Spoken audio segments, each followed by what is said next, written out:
Welcome back to Amuse World, where we bring you the latest news and updates on the most pressing issues from around the world. Today, we'll be discussing the current state of Hong Kong's battle with China. Hong Kong has been in the news for quite some time now, and the situation there has been escalating rapidly. So what's happening in Hong Kong, and why is it such a big deal?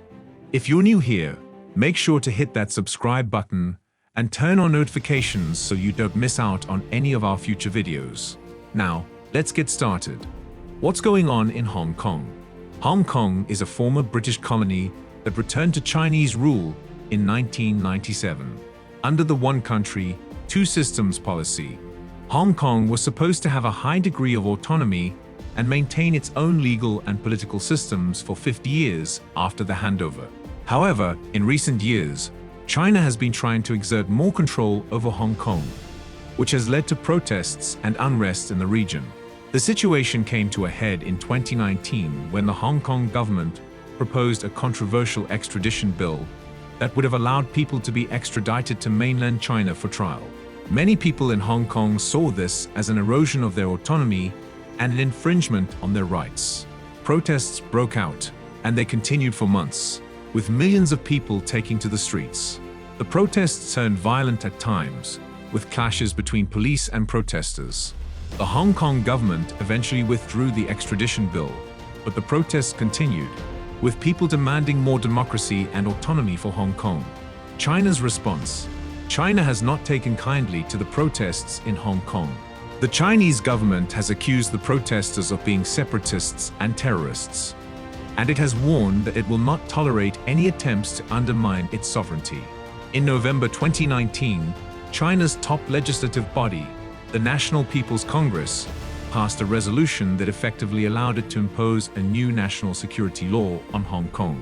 The new law, which went into effect on June 30, 2020, criminalizes acts of secession, subversion, terrorism, and collusion with foreign forces, and it carries a maximum penalty of life imprisonment.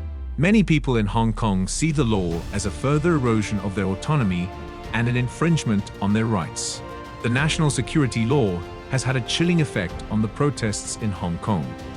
Many of the prominent pro-democracy activists have been arrested or have fled the city, and the protests have largely died down. Hong Kong's democracy movement appears to be at a crossroads, with many people feeling disillusioned and uncertain about the future. Impact on Hong Kong's economy. The political unrest in Hong Kong has had a significant impact on the city's economy. Hong Kong is one of the world's leading financial centers and a major gateway to China. But the protests and the COVID-19 pandemic have led to a decline in tourism and business activity. In 2019, Hong Kong fell into recession for the first time in a decade, and the situation has only worsened since then. The COVID-19 pandemic has had a devastating effect on the global economy, and Hong Kong has not been immune to the economic fallout. The city's unemployment rate has risen sharply, and many businesses are struggling to stay afloat. Some companies have expressed concerns that the law could be used to target them or their employees, and there have been reports of companies considering relocating to other countries. International response: the situation in Hong Kong has drawn international attention and condemnation. Many Western countries, including the United States, the United Kingdom, and Canada, have criticized China's actions in Hong Kong and have imposed sanctions on Chinese officials involved in the crackdown. The international community has also offered support to the pro-democracy movement in Hong Kong.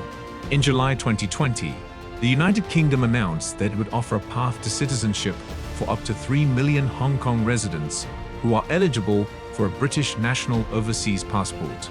The move was widely seen as a rebuke of China's actions in Hong Kong. The situation in Hong Kong is complex and rapidly evolving. The city's pro-democracy movement is facing an uncertain future, and many people in Hong Kong are concerned about the erosion of their autonomy and their rights. China's crackdown on dissent in Hong Kong has drawn international condemnation and has raised concerns about the future of Hong Kong's autonomy and its relationship with China. As always, we'd love to hear your thoughts on this issue. Do you think the international community is doing enough to support Hong Kong's pro-democracy movement? Do you think there's anything else that can be done to help the people of Hong Kong? We encourage our viewers to engage with us in the comments section below and share their thoughts and opinions on this issue. If you're interested in learning more about the situation in Hong Kong, we encourage you to do your own research and stay informed. Follow reputable news sources and stay up to date on the latest developments. Additionally, consider supporting organizations that are working to promote democracy and human rights in Hong Kong. Thank you for watching Amuse World, and we'll see you in the next video.